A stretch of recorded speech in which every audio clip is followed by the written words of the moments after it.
All right, everyone. Hello and welcome. It's Friday, so you know what that means. It's another episode of the Plus in Pageantry on the BGE Cloud. This week we have my special guest, Miss Lisa Pierce, who is mother, entrepreneur, pageant director, pageant producer, and all around good girl. You should know one of my favorite blondes. Welcome, Miss Lisa. Oh, thank you so much. I love you. And it is such an honor to be a guest on your podcast. I I'm know this so has been a dream for you for quite a while. So I'm happy to see you finally breathing life into it. Yes, I'm so excited to have you on. Really, really interested to kind of give you a space to share your story and talk about your journey through pageantry. And I'll get right started and ask, like, how did you end up in this space? What brought you to the pageant world? My daughter actually brought me to the pageant world. My journey has been far shorter than a lot of people in pageantry. I guess it would have been almost 6 years ago now, almost exactly 6 years ago, that Morgan, my daughter, she was 14, and she came to me and said, Mom, I want to do a pageant. And I was a little bit surprised, not entirely, because she grew up as a dancer and she was a performer, loved the stage, loved the spotlight. And her whole upbringing, we watched pageants on TV. We watched Miss USA, Miss Teen USA, Miss America, Miss Universe, all of them. And so, of course, being the supportive mom that I am, I said, all right, what do we need to do? And it turned out she had already gone online on her own and filled out the online application for Miss Montana Teen USA. Oh, wow. And yeah, and we did our call with Maureen Francisco, who was the Montana director at the time. And it just went from there. And honestly, I didn't really expect much in the beginning because she was 14. We were brand new at this. Um, so I was just along for the ride. And, her first year, because we knew so little about pageantry. I mean, I did not do this when I was a kid. I was totally new to the world. So we didn't do any coaching. We just got her dress at a store in Billings.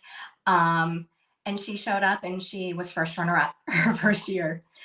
And I just remember seeing just the growth in her over that weekend. And I remember looking at her on stage and asking myself, is that my daughter? Like, is that really her? She loved everything about it. And she loved it so much. As soon as the pageant weekend was over, she said, I'm coming back next year. And I love that. she came back the following year. We did some coaching. We kind of added some things because now we knew what we were doing and we knew, what to expect. And she won. And she became Miss Montana Teen USA 2020. And that's when, by that time, I'd really developed a relationship with David and Maureen, who are true, as you know. I mean, we work closely with them. They are two of the most incredible people I've ever met in my entire life. They helped her have an incredible journey as Miss Montana Teen USA. And Maureen saw something in me that I didn't even see in myself. She asked me if I would be a volunteer on the crew after Morgan won. So I started helping first as a judge coordinator and then worked my way up to producer and have been doing that role with them for the last few years. And yeah, all of that opened the door for me to be a pageant director and to be able to acquire the position as the executive director for Miss Montana USA and Miss Montana Teen USA. Now, that is an incredible journey, and some would say it's quick, but Lisa, you're very special in that, when I met you, and Lisa and I met because we both work for Pageants Northwest, and, um, you know, with me being both a contestant and behind the scenes, I really got to see her daughter Morgan and reign and have a really spectacular year. So we travel in these same circles. And, I can definitely appreciate that you're a mother to all, and you're definitely somebody who has a certain attention to detail that I think is very important in this industry in particular, especially when you're dealing with people's dreams. because these young women come to us, these girls come to us, and this is something that they dreamt, and are yearning and trained for. So I'm definitely excited to see your growth in this, as I'm excited to see Morgan's growth during her reign, and as a assistant to you as well. Thank you. Thank you so much. That means a lot because I agree completely. And I do think that is something that, one of the things that I bring to the table is just how in my life being a mother is my first and foremost priority and gift. And I love to bring that aspect of myself to my job as a pageant director. I truly take care of every single girl like she is my own daughter. Um, Seeing their disappointment when they're not happy with the outcome crushes me, just not quite as much as it crushes them, but just as much as it would a mother, because I do know that this is their dream. And so that's where I get to continue sort of my motherly role and remind them that it's not the end. This is just one step in your journey, and everyone's journey looks different. And so I think it's really important for these young women to remember that everybody's journey is different, and it's not just about the end result. It's about everything that you learn on the journey along the way. And that's so true. It's uber important that we, as caretakers, and in a sense, are able to provide such an experience for these young women that, yes, winning is the goal, but the experience is what you come for. You know what I mean? Um, Yes. and that's what Maureen and David created for me as a contestant. When I came back, I competed with them 4 times, until I aged out. And when I came back, it was a part of it was to hear David's speech. He gives us words of wisdom. That whole practice meant so much to me, and it filled me up, to go and pursue the next thing, whilst also being in the room with all these incredible women, and not being afraid to, try to get to know them and try to befriend them and make a connection. And I just finished recording with Tani, who I met through pageants. And she's somebody who, we get together every so often, and, we talk business together because she's thriving in e-commerce, and in finance. And those are things we just talk about. We brainstorm business ideas together.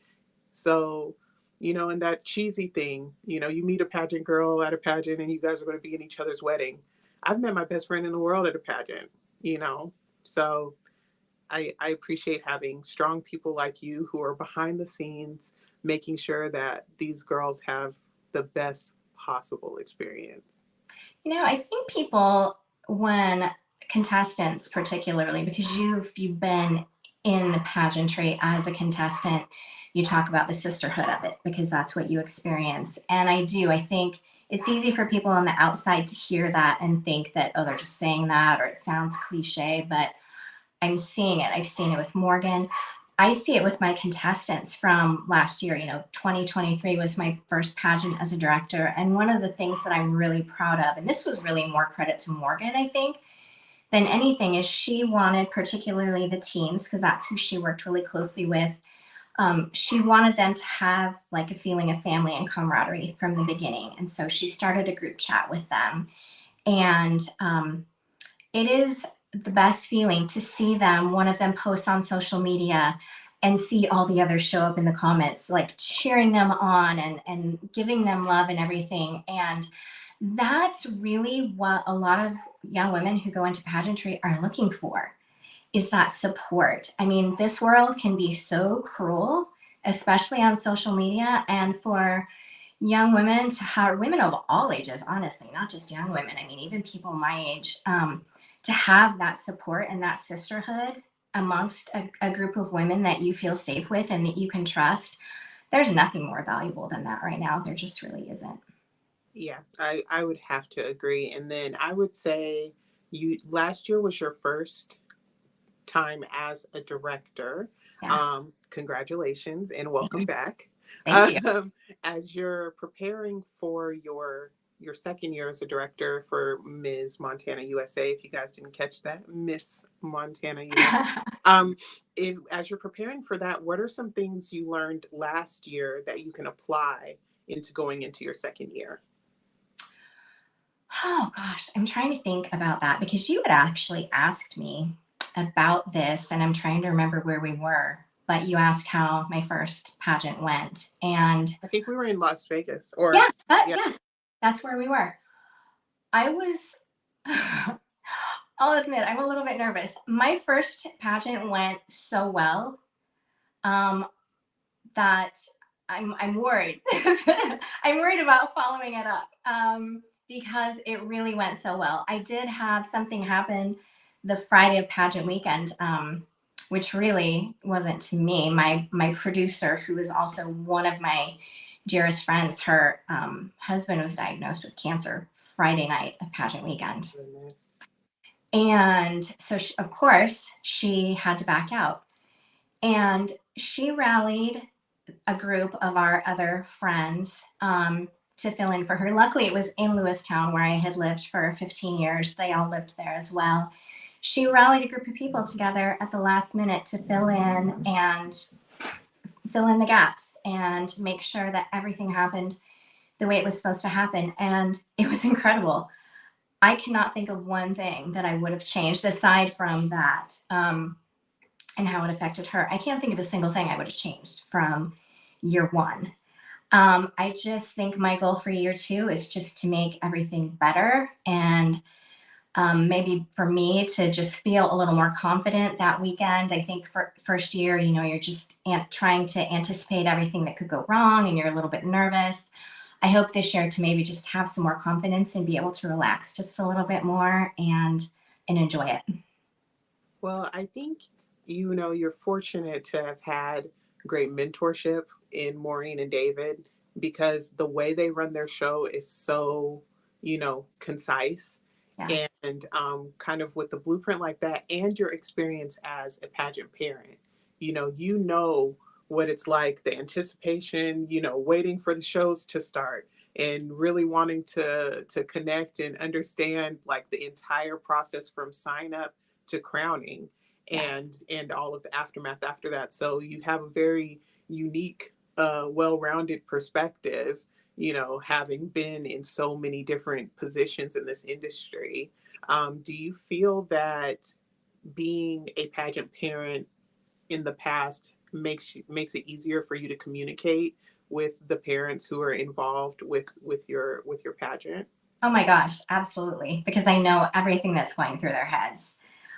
With my final show, I had to step in at the last minute and co-host, and I remember being on stage. It took a little bit of time for our auditors to calculate scores going into finals, and I knew exactly what every parent in the audience was thinking and feeling. And I was up on stage, like trying to fill time and interviewing people on stage, bringing other people up, trying to fill. And the whole time, in my head, I was thinking, oh my gosh, they just want me to shut up and they want to hear what the results are. And so, yeah, that's just one example. But yes, every step of the way, I know the questions that parents have and what their concerns are and what their fears are and how they're feeling for their daughters or granddaughters. And yes, I think it brings a really nice element that makes me more relatable and helps to really build those relationships with the parents and with the contestants. Now your brand, it's called Limelight Productions, correct? Limelight Enterprises, yeah. Limelight Enterprises. So what made you choose that name? I love it. I love it. But what made you choose Limelight? Is that just something that's always stuck out with you or Nope, it wasn't. I'm one of those people when it comes to naming something, I will literally, spend weeks, months on it. Just, it has to feel authentic. I have to connect to it. It can't just, be plucking something out of the air. And uh, how I came up with it is, I think everybody deserves their moment in the limelight. I think everybody has a story to tell. I think everybody deserves to feel important and to feel special. And so I want Limelight Enterprises to really be um, the place and a facilitator for making that happen for women who have dreams and want to share their story and want to make a difference in the world. And I want to be the place where they can feel like they are in the limelight. Beautiful. Has your career through your life always been, geared toward empowering women? Because I don't know what you did before pageantry. Gosh, I've done everything. I mean, I'm not even kidding. It really wasn't. I think, I studied film and television in college, so that's always been a draw for me. I worked in production in LA for a little bit, came back to Montana and ended up in TV first as a creative services director doing commercials, and then segued into news. And I started out as a weather person, a weather girl, back before you had to be a meteorologist What? in a small market to do weather, and then worked my way up to anchoring and reporting. And I would say, aside from pageantry, that's been the job that I've loved the most. Because again, it's telling people stories or helping people be able to tell their stories, which is really, in college, I focused on writing. I did some screenwriting, and that's really kind of was my career goal at that time. I'm all about the story because everyone has one. And then I was a stay-at-home mom for 13 years. I was blessed to be able to raise my two kids, my son Truman, who is almost 21, and Morgan, who's almost 20. And then I got divorced 3 years ago, and my kids were right. My kids were headed out of the house. Truman was graduating that year. Morgan was a year behind him. And I'd always been fascinated with real estate. And so, where I was living at the time, that really kind of felt like it made the most sense. I was in a small town of just 5,000 people, not really a place where I could use my film and television degree. And so I did real estate for a couple of years and learned a lot in that. And then and of course through that was still working in pageants with David and Maureen. And then the opportunity to be the state director for Montana opened up, and I jumped at it. And that's what I've been doing ever since. And I really I hope for this to be my retirement job. I hope to be able to continue doing this, for the rest of my time until I'm ready to just sit on a beach somewhere with a pina colada in my hand. Right. Okay. A couple of things. So I did not know about your weather girl news anchor background. So that is so cool to me. And the next time we're on walkies together, I'm going to be like, okay, Lisa, back to you in the studio. Like forever. I love that. And Yeah. you know what? You have a stereotypical pageant girl career path, weather, news, real estate. Like it was always meant to be. You were always making your way to us. And I love that. That is Only I'm so meant to be cool. behind the camera in the pageant world, not in front of it. Well, as the director, you're going to have your time doing both, True. So Yeah. I very, should very say true. not on stage. I'm not meant to be on stage. I'm meant to be the behind the scenes girl. Behind the scenes, calling the shots and making sure everybody knows what to do. Yeah. That is so awesome. And I learned something about you today. That's really cool, Lisa. So going forward, you said you want this to be your retirement job. How do you feel that the pageant world, one thing that has been argued recently is relevancy. How do you feel that the pageant world is, and how do you feel it will maintain its relevancy going forward to support us gals who want to retire in this field? Um, I think all industries go through change and growing pains. And I just think it's how you navigate that and find ways to stay relevant and keep all the good things about what you do moving forward. And I think, one of the things that the Miss Universe organization has done, which again is very controversial, some people support it, others don't. But, last year, they, for the first time in history, allowed women who were either married, divorced, pregnant, mothers could compete. That was revolutionary for the brand. And then this year they removed the age restriction. Before, you could compete in the Miss division until you're 27, and now truly anyone can compete for the title of Miss USA, which of course leads into Miss Universe. And whether someone agrees with it or not, I think it's one way to stay relevant and to change with the times. I think as a society, not just in the United States but in the world, it's important to be inclusive. It's important to have everyone feel like there's a place for them, and I think that is key in pageants. Staying relevant going into the future is not making people feel like I can't do that. I can never do that.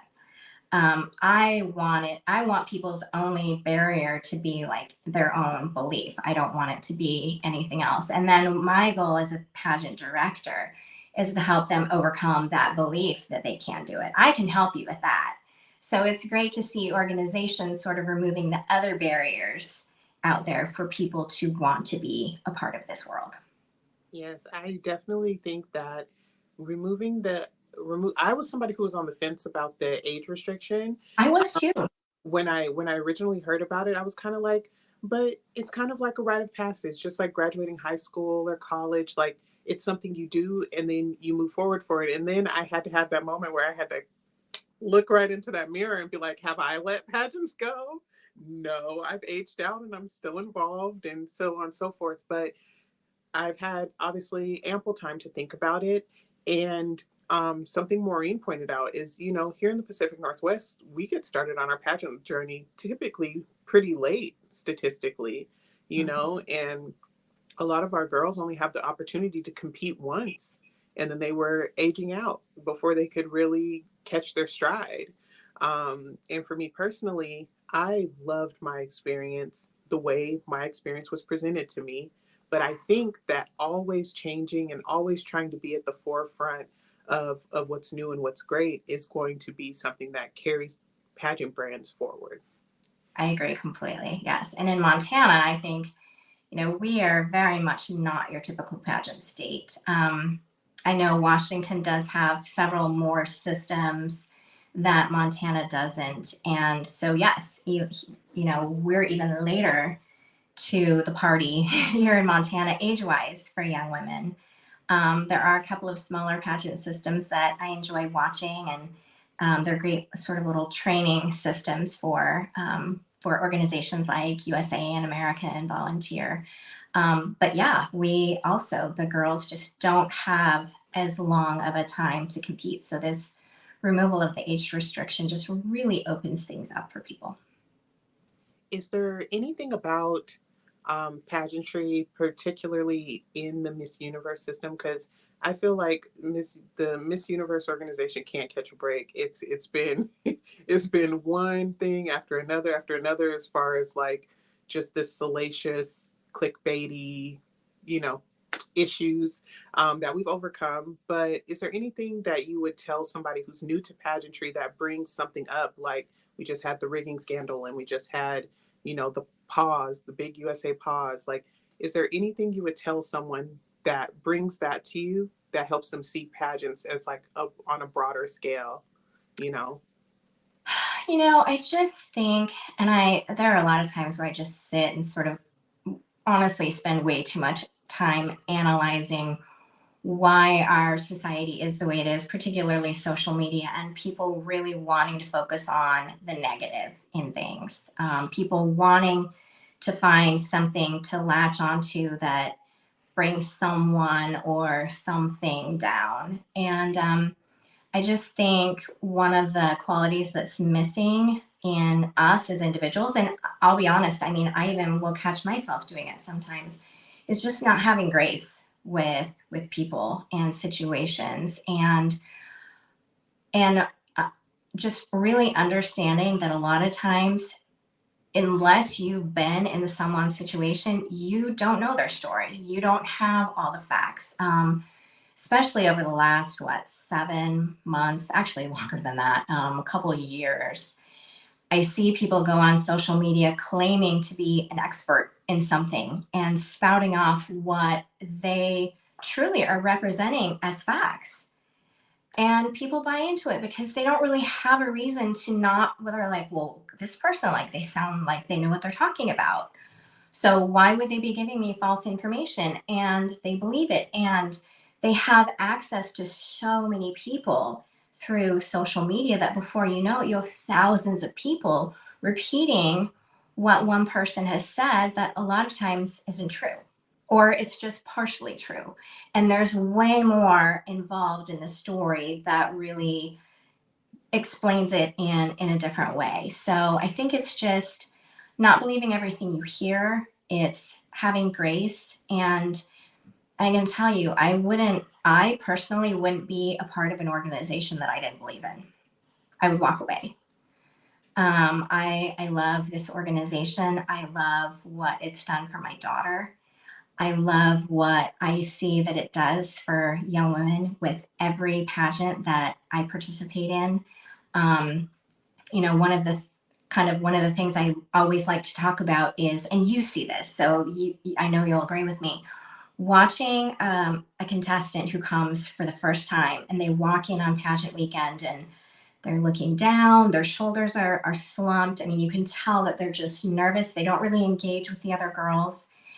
And then to see that girl walk across the stage in the final show with her head held high and she's smiling, and you can tell she feels like the star that she is.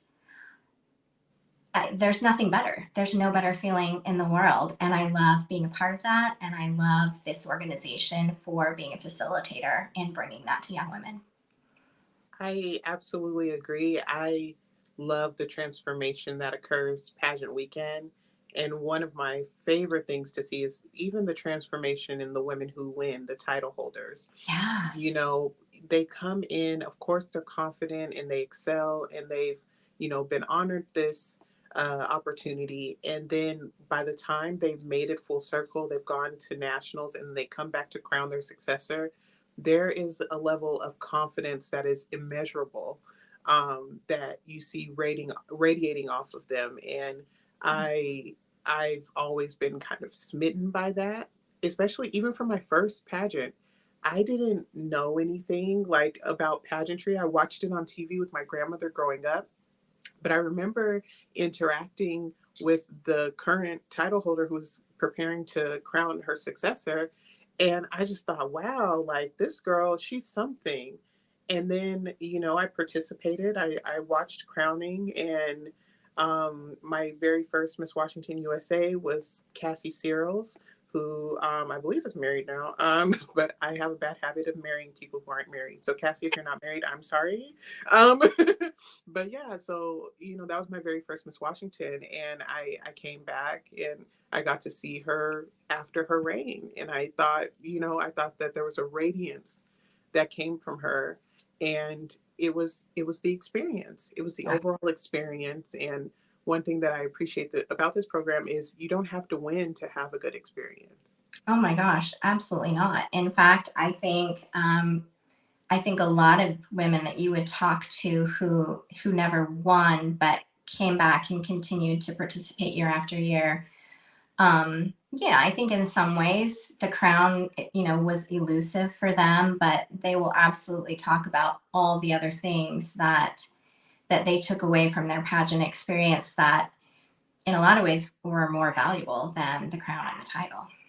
Yeah, I testimony Yeah, here present. yeah. um I competed 4 times and it wasn't in the cards for me, you know and I think we were at a different place in pageantry at the time, completing as a contestant of color and a plus size contestant. When I was competing, it just we weren't there yet. Like, Yeah, and I'm happy to have seen the way pageant is evolving. We're having a lot more body diversity, a lot more general diversity. There's still a lot further to go, and I'm excited to hopefully champion and inspire more of the change that I feel is coming. I agree completely. I have to tell you, when I was down in Miss Universe in El Salvador and seeing Miss Nepal walk on that stage, and to hear, I was telling Larissa this in an interview that I did with her, to hear the crowd, and every time she would step on stage, just the room just exploded because people were so supportive. And we need more of that. We need more of that, at Miss Universe, at all of the pageants, at all of the levels, because beauty isn't. And again, I know that there are a lot of pageant people who are going to hear me say that, and they completely disagree, and that's totally their prerogative. But I feel like pageantry needs to represent more diversity with body size, body type, just everything.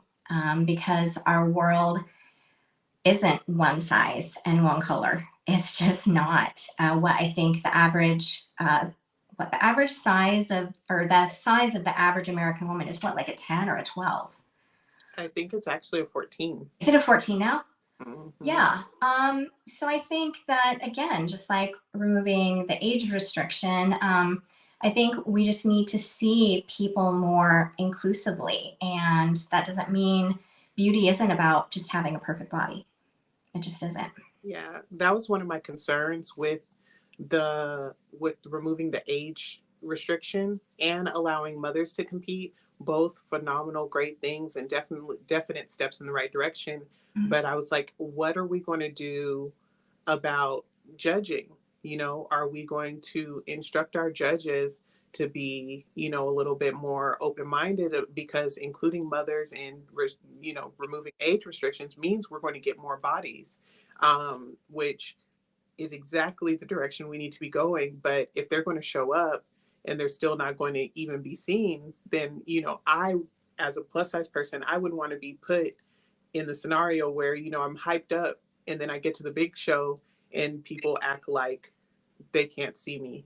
I didn't just show up for fun. Yes, I'm here to have a good experience, but I want my shot. And I think it's important that we really pull up, start from brass tacks and really talk about everything that goes into preparing and choosing a winner. I don't want there to be these changes just to say we made changes. We need to be, intentional about what we're doing. No, that is very true. And in this situation, I can only speak for myself. But I know that I don't talk about it with my judges. We don't talk about body or how someone looks or anything like that. I just say, give me the best girl. Excellent. You know. So it's not about that. It really isn't for me. Yeah, and I think Miss Nepal is going to be like kind of like the poster child of what you can do if you work hard, you show up and you show out. Yeah. And I love that. I was watching home at home, and there was obviously press about her prior to the pageant, and I just, you get it from both sides. You have people who are really enthusiastic, really happy, really excited, and that's kind of the side that I wanted to stay on. But I did venture into the comments a little bit, and I was just very disappointed. Um, Mm. I always say through my platforms, fat doesn't mean unhealthy. Right.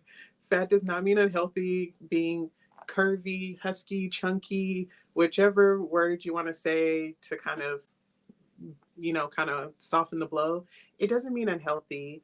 And people who have bigger bodies and they've worked hard to get into the position that they are, it shouldn't feel or be discredited by people coming after the fact and saying it's a handout or whatever the case is, because that person worked hard. They showed up at the regional, state, national level, and then came to internationals, and they slayed. She did an amazing job, and that's that. So I think just kind of piggybacking off of a couple things you said, just trying to stay positive in a world that's always looking for something negative is hard. You know, I love exercising, I love working out, but I'm still somewhere around 220, anywhere between a size 12 and a size 16. But that's not because I don't love my body or I don't love myself enough to work out or eat right. That's just the cards I was dealt, and I love the skin I'm in, and that's the message that I want to see more of. Not, oh, I hate platforms. This is a rant. I'm sorry, Lisa. This is a rant. I hate when people build their platform off of losing weight as if it's a negative. You know what I mean? Like, lose weight for your health, lose weight because you have to, or lose weight because you want to. Great, change your body, do what you want to do. But when it's presented like, oh, I lost weight, now I'm beautiful, that hurts. Yeah. No, no, you hit the nail on the head with that. And I feel like it's the last prejudice that is socially acceptable in our society is to have a bias or prejudice against someone who struggles with their weight. Yeah. And I'm just not okay with that. I mean, I grew up, I was an overweight kid my whole childhood, a fair chunk of adulthood. Again, I think, it's just kind of how I'm built. I struggle myself. And when I was a kid, there's no way I ever would have thought that I could do pageants. And of course, this was a long time ago too. This was like, 40 years ago when I was sitting and watching the Miss Teen USA pageant as, a 12-year-old girl and just envying those girls thinking, I'm not beautiful. I could never do that. And I do appreciate the growth that has happened over the last 40 years and that um hopefully more girls don't feel that way, but that is one of my biggest goals is to make sure that there are fewer girls out there sitting and watching the pageant feeling how I felt when I was watching it, thinking that because of my weight, I wasn't beautiful, I wasn't enough, I couldn't do that. I don't want anyone to feel that way because it's just not the truth.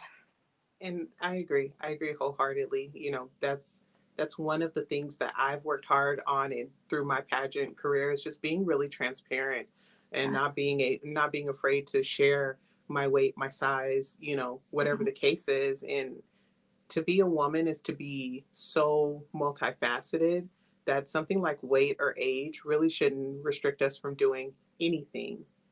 So I'm very, very happy to be a part of the pageant world and excited to see what we do next and how we just change the world. To be a brand that represents women, we must represent women. So pretty cool. Absolutely. I want to go back just a little bit to something else that we were talking about when we were talking about like looks and how it affects what judges, how judges see that. One of the things that I think is so easy for people to forget about is that interview is a third of the score. And so, and that's the one thing that people don't see, whether you're at the pageant in person or whether you're watching it on TV. It's so interesting to see people give their feedback and, oh, I can't believe that this girl, made it this far, or that this girl, didn't make it to the semifinals or whatever. If you weren't in that interview room, you didn't hear her story. You didn't have that connection with her that the judges did or didn't. And so I think that's a really important thing to mention is that it's who they are. That's a huge part of who walks away with that crown. It's not just how they look. Is that a component? Absolutely, but so much of it is who are they inside? What story did they have to share with those judges? What was it about them that made those judges fall in love with that girl in the interview room? And that I think is something that people always need to keep in the back of their mind that that's just a huge part of it, a huge part of it. Fake it till you make it works until you get in that interview room. Yeah. If you have not done the work, you've not logged the man hours with your platform or whatever it is you're telling the judges about, they're people, they can sense that. Yeah. So, where we can have these curated experiences where we record videos and we post, but a lot of time is heavily edited, and you don't have the opportunity to practice pivoting, if you're uncertain about an answer or anything like that, because you're just putting the best version forward. So I really feel that that's actually a really great note to remind people. Mhm, Interview interview is what sets these women apart, mhm. in most cases, which is why a lot of times you'll see interview being one of the key components in choosing your top 20, and then their stage scores are wiped away, and then you start from scratch. And I believe that's why more pageants have incorporated opportunities for their finalists to speak Yes. during the show, to kind of exercise how they're going to respond under pressure. I am happy. I was talking about scheduling appointments for the podcast, and one of my coworkers brought up that faithful meme that I wish would disappear, of the gal who was stumbling over her answer on stage. Gosh, Um, that's big. it Yeah, it hurts. yeah. But I have to always remind people when I'm sent that, or I'm shown it. I'm like, do you guys not remember that girl was a teen? Right. She was a teen, and the question she was asked was a very difficult question. So I was like, I'm 31 now, and I don't even know if I would have had the courage to attempt to answer that question. So again, we need to give each other grace. You can train, you can have as many coaches as you want, but nobody knows, what exactly is going to happen when you step up to answer that question. And your team may be disappointed if it doesn't come out the way that you rehearsed it or anything like that, but nobody knows what it's like to be in that spotlight but the person who's standing there. Absolutely. Yeah. I mean, we do. You said it perfectly. We have to have grace because you just don't know everything that goes into, that weekend and where that girl was at that particular moment in time. There's so much pressure with the experience. And yes, I know people argue that's what you train for. But like you said, we're human, things happen. And I know there have been plenty of situations where, like when I was doing live interviews with TV news, where you just sort of lose your train of thought and your brain isn't functioning the way it normally functions. And is the timing horrible? Absolutely. But to further humiliate someone for years on end because of a 60-second moment in their life where they weren't at their best, I mean, it's wrong. It It's just wrong, is. because you have to think about it, people. You're called into the top 5, what have you. Yeah, You're excited. You know that what's coming next. You know that you're going to have to answer this question, and then you've prepared for, maybe, why is the sky blue, or what about your platform means XYZ, and then you get a curveball. Like, I mean, it's enough to knock anyone off their rocker. So definitely, definitely must have grace. Something else that I was going to say was, so you were at Miss USA and Miss Universe. Um, was there something in particular that differed in the shows that you think you might want to incorporate into your production? Because this was my first time at Miss USA, and I was blown away. So, yeah, their budget. I love their budget. That'd be amazing. right, that would be Um, right. Otherwise, no. I mean, I do think I would like to give my contestants more of an onstage opportunity. I do like how when they added the letting contestants sort of have that more of a chat style conversation on stage. I do like that because I think it's not as rehearsed. They're a little bit more relaxed, and I think it's a great opportunity to see the top five just a little more at ease. So I do like that. I think that's a really nice addition. But that's the only thing I can think of off the top of my head. I think I was just blown away by production when I was at Miss USA this year. Um, I didn't think I was going to be able to go, so just making it was like, Ah, but seeing my girls on stage, you right. know, having I had 4 pageants this year, and like seeing all of my girls on stage was such a big blessing to me in both the Miss and the Teen division. But to be in the crowd, and just be a part of the uproar, and even the production things were things that got me excited.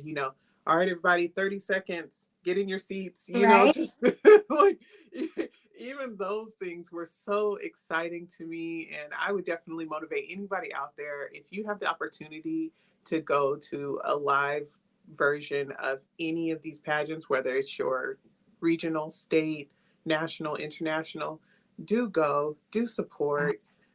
Because I've watched them on TV my whole life, and even being a part of production at the state level, there's something different about the big show. Oh my And God. Yeah. yeah, yeah, it was great. Like, just the contestants were lining up and everything, and just the energy. Everybody was there. I absolutely loved it. And yeah, I'm like, I got the dates for the state pageants, and I'm like, I don't know if I'm going to be able to compete at a pageant this year, because they're all like, They're all kind of crammed in there. Yeah. I'm like, But you're right. There, I think whether it's pageants, whether it's sports, there is nothing like the live experience. It's just next level. It really is. And the fact that Layla Rose, our new national director, put that together in I think 7 weeks is phenomenal. I mean, that it was a beautiful production. And I think, of course, I've only been to one other Miss Universe. I did work New Orleans last year as well, but the stage and just the set design at in El Salvador this year, oh my, it was so incredible. And like I said, I don't really have a lot to compare it to, but even on seeing it on screen, I felt like just the scale and just the beauty of the production really translated well. It was phenomenal. it was very dynamic. Yeah. Um, and one thing that I did that I thought was funny, me and Junior were watching, and I was like, "Oh, you see that pink star? That's their mark. That's their mark." And he was like, he was like, "How do you know?" And I was like, "Watch, watch, watch, watch, watch." I was like, "You see that? You see that? That's the mark. That's the mark." And he was like, I know we look "Great." at things from such a different perspective once you've been on the production side of things. Yeah, I could appreciate the show that much more. And even at USA, when Miss Texas came out and she had a different dress on, and I was like, "Oh Lord, something happened." I was like, "Do Yep. they need help? Do they need help? Something must have happened." So yeah, I love it. I'm excited. I'm excited for you as well, just to see how you grow your program, and the women that you get to inspire and touch, and be a part of their lives, and help them share their stories.